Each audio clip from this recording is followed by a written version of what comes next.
I made my family disappear.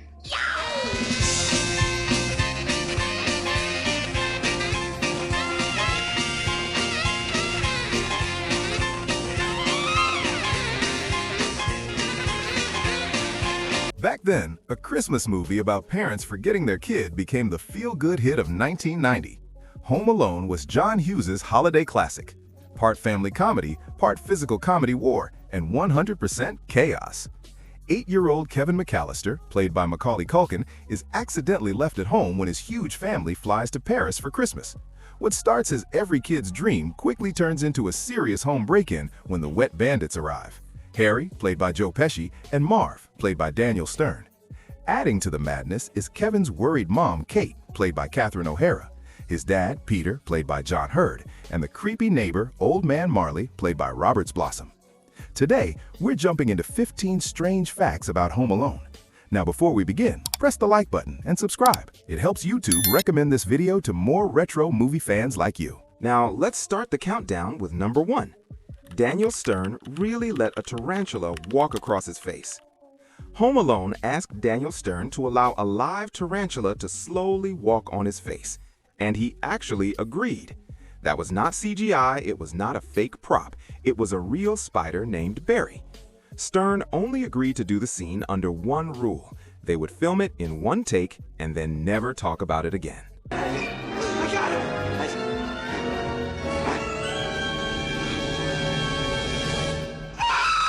Now here's the problem. Tarantulas do not like loud, scared screaming aimed right at their stomach, so Stern had to give the most believable silent scream in movie history.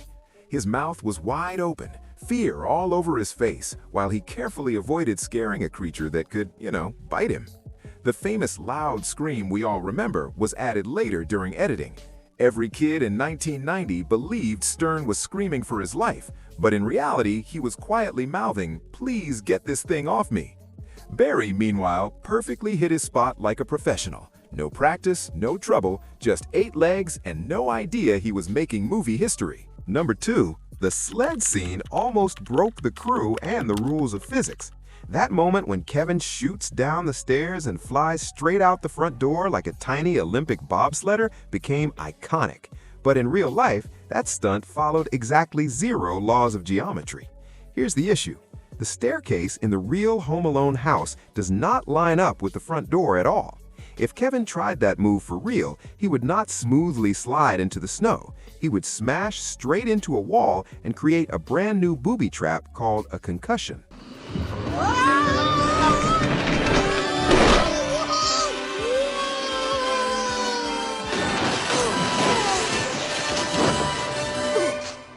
The crew tried everything. They sent sleds down the stairs over and over, and every single one swerved away like a shopping cart with a broken wheel. Left, right, sideways, going everywhere except toward the camera.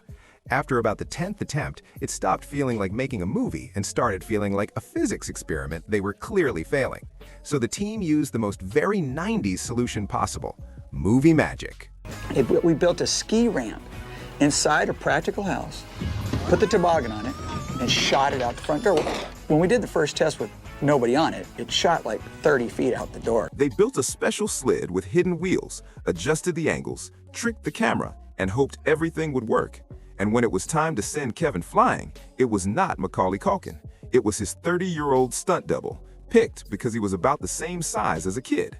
And stay tuned for number 13, because the stunts get even crazier. The scene became famous, but behind the scenes, it was Hollywood fighting a Midwest staircase, and the staircase almost won. Number 3, the famous scream was a complete accident. Every adult in Home Alone shouted Kevin's name like they had lost a small nuclear device. That part was done on purpose. The script was written to include that panic from the start. The McCallisters were meant to spend the whole movie stuck in full-on parental meltdown mode.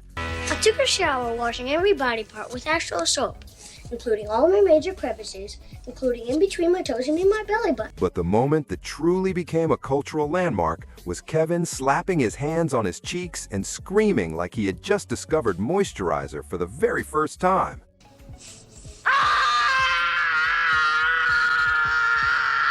That scream was not written in the script at all. Director Chris Columbus told Macaulay Culkin to put on the aftershave, lower his hands, and then scream. Simple instructions. But on the first take, Culkin kept his hands pressed to his face and let out that high-pitched scream. The crew burst out laughing. Columbus decided to keep that take. Boom. Instant movie history. Unexpected thing that happened on the set was during the, I guess what people consider an iconic moment, which is on the poster where he's doing that. That accidental moment became the image of Home Alone. It appeared on posters, parodies, and commercials, with kids everywhere in 1990 copying it in their bathroom mirrors. It was the shot that inspired thousands of Halloween costumes. The shouting of Kevin's name was planned, but the face-melting aftershave scream that turned a 10-year-old into a worldwide icon came from pure kid instinct and was pure gold. Number 4. Joe Pesci left Macaulay Culkin with a lasting memory. The Wet Bandits felt truly scary when you were a kid, and that was not just strong acting. That was Joe Pesci going full method with a 10-year-old. Pesci believed the best way to play a believable burglar who scares a child was to actually scare the child. He stayed distant from Macaulay Culkin on set. He did not joke with him. He barely even talked to him. Basically, he treated Kevin McCallister like someone he honestly planned to rob. In Paris last summer, and both of his kids are still going to school here, and I guess he missed the whole. And then came the finger incident during rehearsal for the scene where Harry threatens to bite Kevin's fingers. Pesci leaned in, stayed in character, and bit down a little too hard enough to break the skin, hard enough that Culkin still has the scar many years later. It was the only time the cast ever saw Pesci truly shaken. The man who played Tommy DeVito suddenly panicked because he had accidentally hurt a child. He bit me.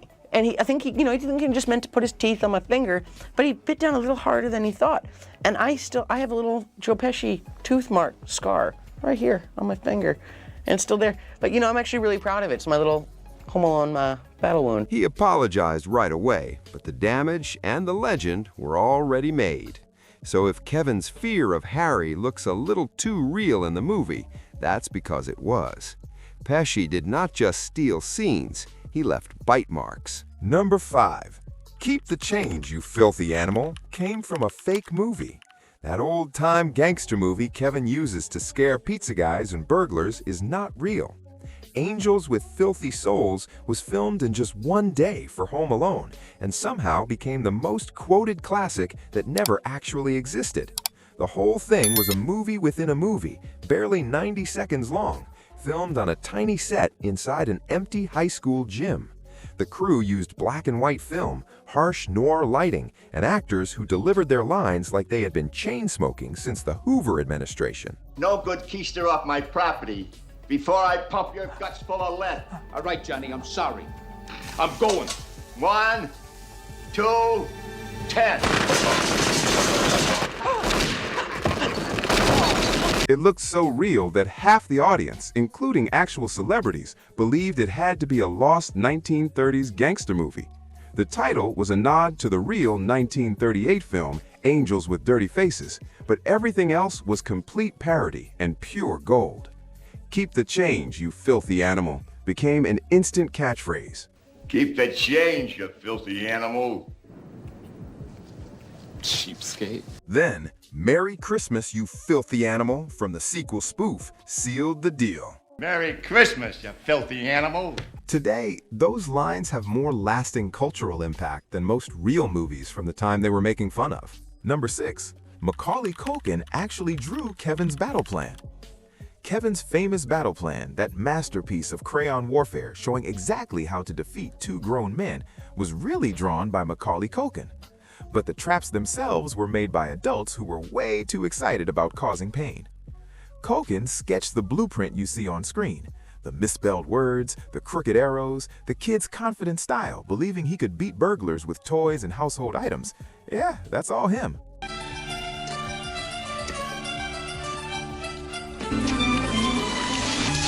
And the real booby traps were designed by production designer John Muto and his team. They followed John Hughes' script like it was the law. And if the law encouraged swinging paint cans at faces to make the plan look more kid-made, Muto, who is right-handed, drew his own version with his left hand. That's how ornaments ended up in the final movie. Nothing says scary child genius like creative spelling. And actually setting off the traps is where the stunt team earned their hazard pay. You guys give up, or you're thirsty for more? Joe Pesci and Daniel Stern did not actually get burned by blowtorches or launched by tripwires. Their stunt doubles did all the painful stuff while hoping no one asked for a second take. So yes, Culkin really did make Kevin's war room map, but the crazy physics-breaking action was pure Hollywood, inspired by one very determined kid with a crayon. Number 7. John Williams almost did not score the movie. That magical, heartwarming Home Alone music that somehow makes booby traps feel festive almost never happened.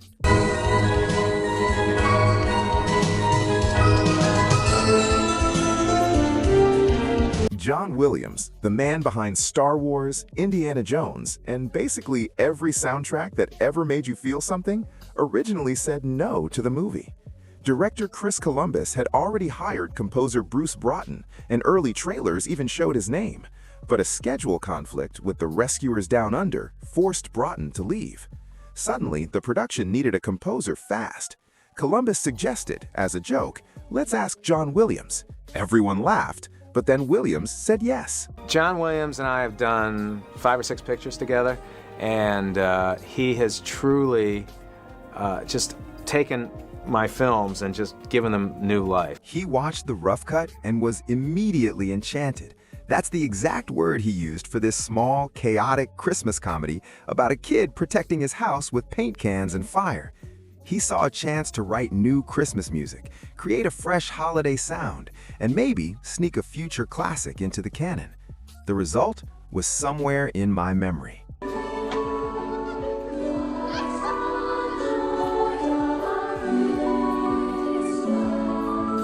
A score so famous, it almost defines Christmas for a whole generation. It earned Williams 2 Oscar nominations and turned Home Alone from a fun family movie into a full holiday tradition. The greatest Christmas soundtrack of the 90s only happened because of a scheduling conflict and a long-shot phone call. Sometimes, movie magic is just luck with perfect timing. Number 8. Joe Pesci couldn't stop swearing on set.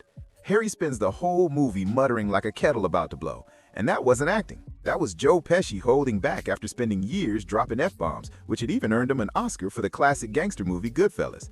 Pesci was not used to working on a PG-rated set, especially one full of kids, so every time Kevin hit him with a paint can, a blowtorch, or an iron from above, Pesci's natural reaction was to let out a string of words that would have given the movie an R rating faster than you could say filthy animal. Filthy animal. Chris Columbus kept reminding him, "Joe, children's movie." Pesci being Pesci, the swears still slipped out, so he found a loophole: cartoon cursing. Instead of real bad words, Pesci started yelling angry gibberish. That frickin' fracking meltdown sounded like Yosemite Sam after Bugs Bunny tricked him for the 100th time. What? What? What? It let him stay angry, stay funny, and stay PG. Columbus even suggested that whenever Pesci felt an F word coming, he should say fridge instead. Somewhere in there, he probably did. The result was perfect. A burglar who swears exactly the way a kid imagines adults do when they're really mad. It's scary, funny, and somehow family-friendly. Now, if you're enjoying this trip back to 1990, do us a favor. Hit that like button, subscribe if you haven't already, and share this with a friend who still quotes "keep the change, you filthy animal" at totally inappropriate moments. Now let's get back to the countdown with number 9. Buzz, your girlfriend, Woof, used a boy in a wig. The moment Kevin finds Buzz's stash and delivers the famous line, "Buzz, your girlfriend, Woof," is brutal, and the filmmakers knew it. Buzz, your girlfriend. Woof. Roasting a real girl on camera for a cheap laugh felt kinda wrong, even for a movie that drops burglars down icy stairs for fun. So director Chris Columbus made the most wholesome casting choice possible.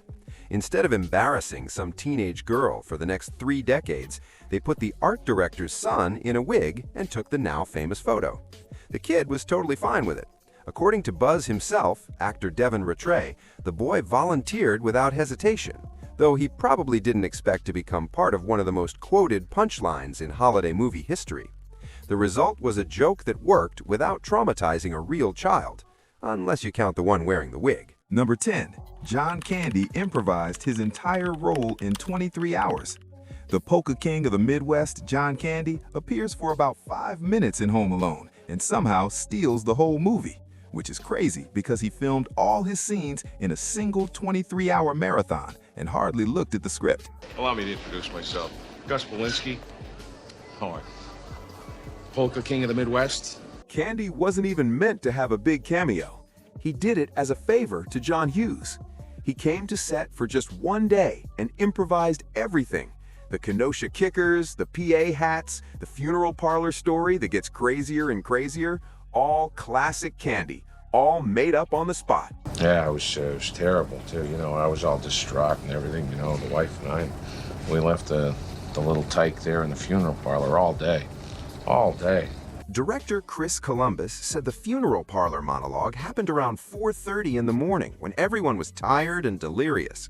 The crew could barely hold it together behind the camera. Catherine O'Hara, who had worked with Candy on SCTV, just went along with it because that's what you do when a comedy legend is riffing at you. Now here's the kicker. For all that genius, Candy was reportedly paid just $414, a normal day rate.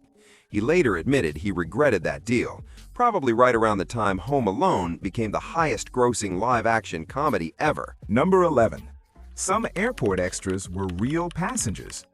The McCallisters running through O'Hare like they were in an Olympic relay is total chaos, but some of the background people weren't actors at all. They were real early-morning travelers just trying to catch their flights. The production couldn't close a real terminal because, you know, airports. Hold the plane! Did we miss the flight? No, you just made it. Yeah! Single seats only, coach. Take whatever's free. So while the crew staged the McCallister chaos with paid extras, regular Chicago passengers kept walking through the wide shots, completely unaware they were part of one of the biggest Christmas movies ever made. If you look closely, you can spot them. The ones not acting are genuinely lost, running late, or wondering why a film crew was chasing Catherine O'Hara through the terminal at 6 a.m. The airport chaos felt real because half of it was. Number 12. The studios thought Home Alone would fail. Home Alone feels like a movie meant to become a Christmas classic, but the studios didn't see it that way. In fact, they almost killed it.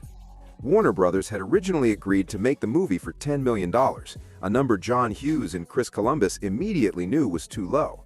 As the budget grew to $14.7 million, Warner panicked, hit the brakes, and walked away. Good luck with your little kid movie that's totally gonna flop. What they didn't know was that Hughes had already been quietly talking to 20th Century Fox. Fox looked at the project and said, "This is gonna print money." They stepped in, funded the bigger budget, and got the biggest Christmas jackpot of the decade. Then, Home Alone hit theaters. Dad, can you come here and help me? Remember that kid we saw the other day? He lives here. Well, if the kid's there, the parents gotta be. He's home alone. It didn't just do well, it exploded. It was the highest-grossing movie of 1990, the highest-grossing live-action comedy ever, a title it held for 21 years until 2011 when The Hangover Part 2 beat it. And it didn't stop there. Home Alone 2, Lost in New York, came 2 years later and became another huge hit, followed by Home Alone 3 and 4. The last two, I think we all try to forget ever existed. Warner Brothers walked away with nothing. Fox walked away with a gold mine. And a silly, expensive kid movie became a historic blockbuster that defined the holidays for a whole generation. Not bad for a film the studio tried to kick out of its own house. Number 13. Kevin's stunts were done by a 30-year-old in kid clothes. When Kevin climbs those shelves in Buzz's room like he's hunting treasure right before everything collapses, there's no way a 9-year-old was allowed to do that. That wasn't Macaulay Culkin. That was Larry Nicholas, a 30-year-old stuntman who was short enough to look like a kid on camera. Nicholas did all the dangerous stuff that would have sent a real child straight to the ER. You know, climbing wobbly furniture, slipping on ice, and getting hit by booby traps. Anything with speed, gravity, or both. Thanks to clever camera angles and movie magic, audiences never noticed Kevin sometimes turned into a tiny adult acrobat.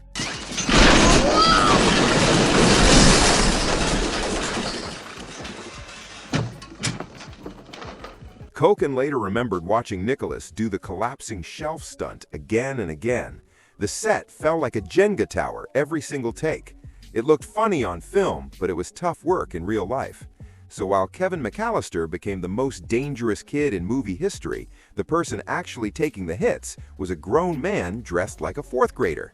Movie magic at its best. Number 14. Most of the snow was fake, and some of it was mashed potatoes. Home Alone made suburban Chicago look like the coziest winter wonderland ever filmed, but most of that snow came from a kitchen, not the sky. The crew filmed in February, hoping for a real Midwest blizzard to save money. On Bay 2, miracle, a real snowstorm appeared, giving them the beautiful outside shots and the perfect Christmas morning blanket.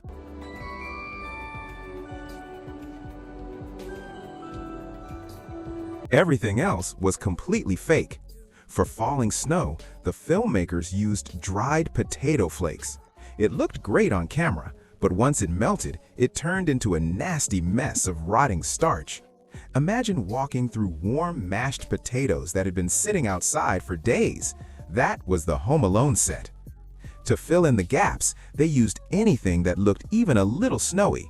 White ground cloth, shaved ice, a wax and plastic snow mix. So convincing.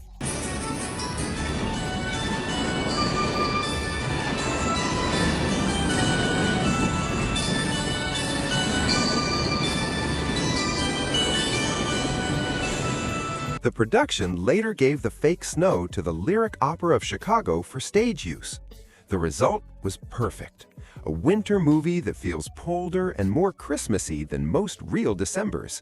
Just try not to think about the fact that half of Kevin's neighborhood was basically covered in dried potatoes. Number 15.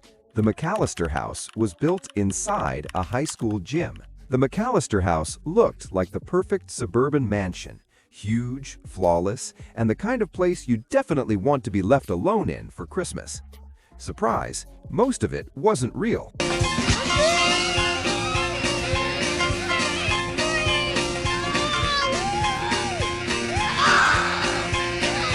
The production used the real interior in Winnetka, Illinois, and filmed a few first-floor shots inside the staircase and hallway.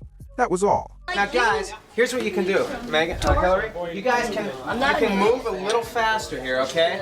So you can say you're completely helpless. Everybody has to do everything for you as you're almost here, okay? So let's try it one more time, guys. And action. The rest of the famous McCallister home, including the kitchen, basement, attic, parents' bedroom, and all those booby-trap battlegrounds, was built from scratch inside a gym at New Trier High School. And if you're wondering why, it's because the real house was way too small for huge cameras, stunt rigs, lighting setups, and two grown men constantly falling downstairs. Building the interior as a full 2-story set let the crew remove walls, adjust ceilings, and safely film every piece of chaotic slapstick without ruining someone's real property. Now here's the wildest part. The flooded basement, the one the wet bandits accidentally decorate with water, was filmed in the school swimming pool. They literally turned a high school pool into a suburban disaster zone. The McCallister home became one of the most famous movie houses ever, but the real magic happened inside a gymnasium, the most ambitious school project ever built. And there you have it, 15 weird facts about Home Alone. Which fact surprised you the most? Let us know in the comments below. If you had fun, hit like and subscribe. It helps us keep these flashbacks coming every week. Until next time, keep the change, you filthy animal.